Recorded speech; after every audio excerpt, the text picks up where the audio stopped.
Hi, everyone. It's Pip. Welcome back to another episode of Know Your Fur. We are joined here with Skoll. Uh, why don't you tell us a little bit about yourself? Hey, I'm Skoll. Go by Skoll underscore the Roo on most of the social platforms. I'm a variety streamer. Do things on Twitch and TikTok, and overall just kind of here to chill out and hang with friends and just do that kind of thing. Well, it's nice to meet you.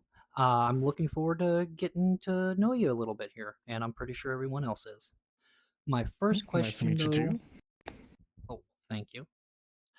My first question I have to ask is, why a kangaroo? Why not a dog or a cat? Why are you you?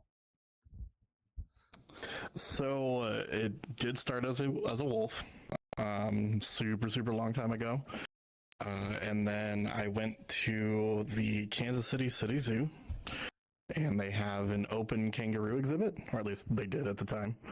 And I got confronted by the head of the kangaroo mob. You know, the kangaroo went and stood up and flexed and all that jazz, and it just kind of clicked, and I've been a kangaroo since. Well, I mean, I can't say that I've heard anything remarkably close to that before, so that's a new one. But if that wouldn't have happened, what would your backup be? Like, what would you be if you weren't a kangaroo? I'd imagine it's a wolf because you said so, but what would you be? It would definitely still be the wolf. Um, Actually, the avatar creator that did this rue made a wolf as well, and it is my second most used avatar, Oh, besides obviously my okay. kangaroo. So. What drew you to the fandom? I was introduced to it back in '06. I had a friend that was pretty big into it and started showing me photos and stuff, and then this might be kind of a trigger for some of the older furs in the fandom, but I spent a lot of my time on Lava Dome 5, which was a image board and furry muck. So it was kind of a big deal, and I've stuck with it since. That's okay. I I've been a furry for over 20 years, so I don't know the board that you're talking about, so yay, I guess. But the question, well, I suppose you just answered the next question of how long you've been a furry since '06, right? Pretty much. So 20 years. Congratulations. Likewise. Well, thank you. Um, what does being a furry mean to you? So, being one of those, I think they refer to them as graybeards now, it's kind of shifted over the years. You know, before it was just getting to be an animal and be uh, be whatever you image yourself to be. And you know, as I've grown within the community, as I've grown within just myself and how I view myself, it's definitely become more of an outlet to meet other like-minded folks. Um, I know in more recent years there's been a lot more towards like the drama side of stuff, but I'm very much one of those types I want to experience new things with new people, become closer and a stronger knit friendship group type of deal. It's just growing with others and experiencing new things, which I think the fandom is it's one of the strongest points for the fandom is experiencing new. Yeah, I've been a furry for a very long time, and I'm always experiencing something new, regardless of what platform I ingest that new thing from. But Exactly. experiencing new things and being in the fandom for as long as you have, how's that affected your like your life? How's it impacted you in your like personal, professional, and so on and so forth? I think that it's allowed me to become more outspoken. You know, I used to be a pretty heavy introvert. Um, and I still very much am an introvert, but the seeing all the people that and how expressive that they can be has allowed me to kind of crack out of my own shell and just go out and do the thing, find the new people, and just be myself, and show that to other people in the long run. That's probably the strongest thing that I've gotten out of it. I like that actually a lot. Now, I know that a lot of people will pick a persona species based off of either their favorite animal or an animal that they have experience with, or they see often in their region. Uh, about what part of the globe you come from? Are you Canadian, U.S., South American? I'm from the US. I lived in Iowa most of my life. A good portion of my family lives in Kansas. That's originally where I'm from. So Oh, obviously, we don't have a whole lot of kangaroos around these parts. Um, so that's why experiencing it within a zoo was probably really the only time that I'd be able to find something exotic, so to speak. speaking of your trip to the zoo and it inspiring you to be a roo, how long did it take for you to land on your Sona? I'd like to hear that process with your wolf and your Roo, if you wouldn't mind.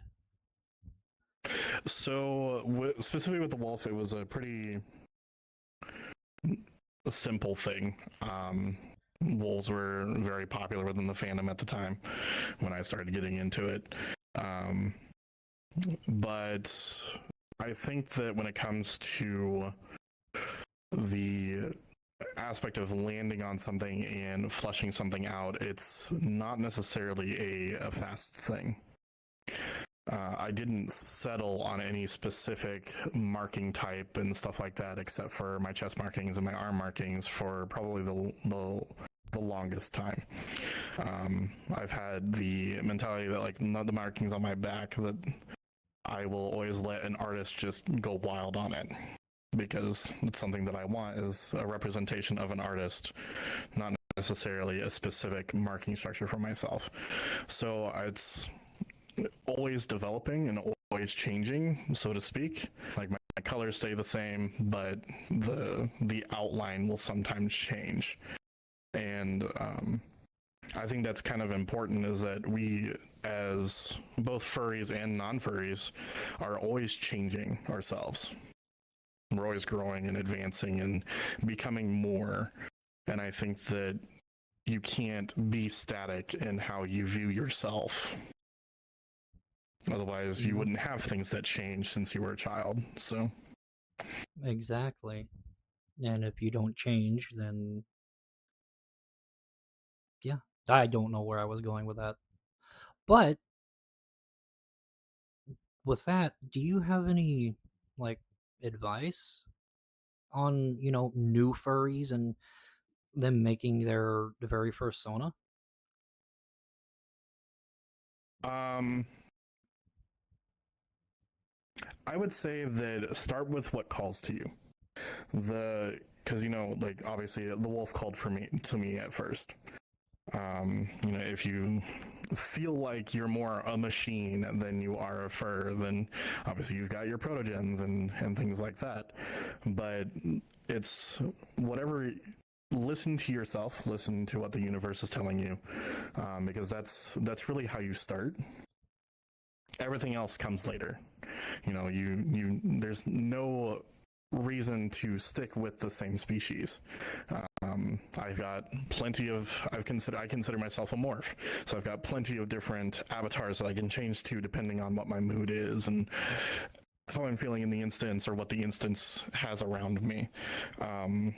So it's always good to let yourself experience the new and adjust yourself accordingly. You don't have to stick to one thing and just do what you feel like, do what calls to you. I agree 100%. I've got many different sonas. I've got many different avatars and all that good stuff. And so I understand. Do you have any words of wisdom or encouragement for people who are just now entering the fandom or thinking about joining? If you're just now entering the fandom or thinking about joining, there find a new group.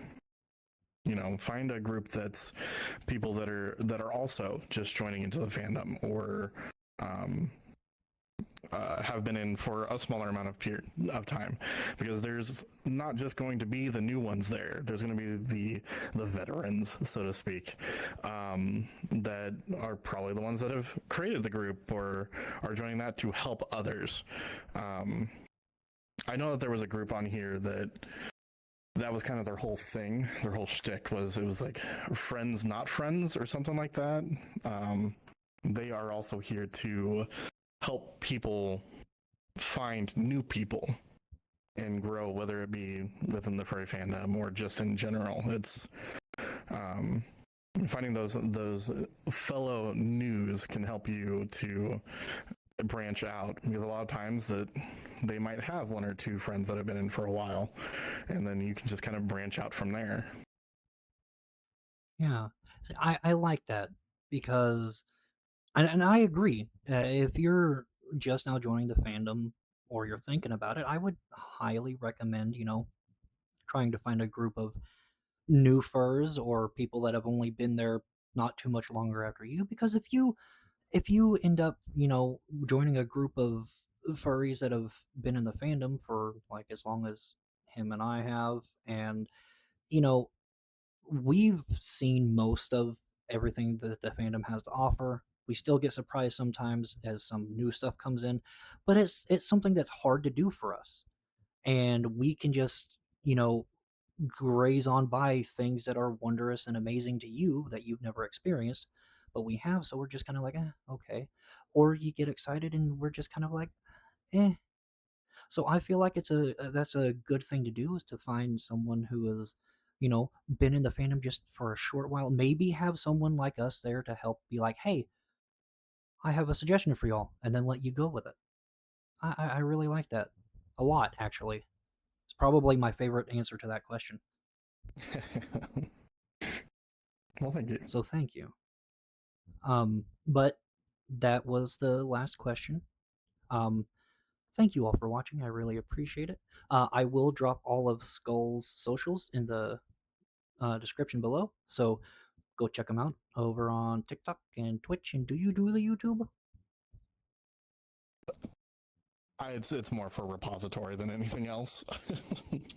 So go check them out on Twitch and TikTok. But until next time, thank you. Remember to hydrate, medicate if you need to, and get some rest. Don't be like me. Bye.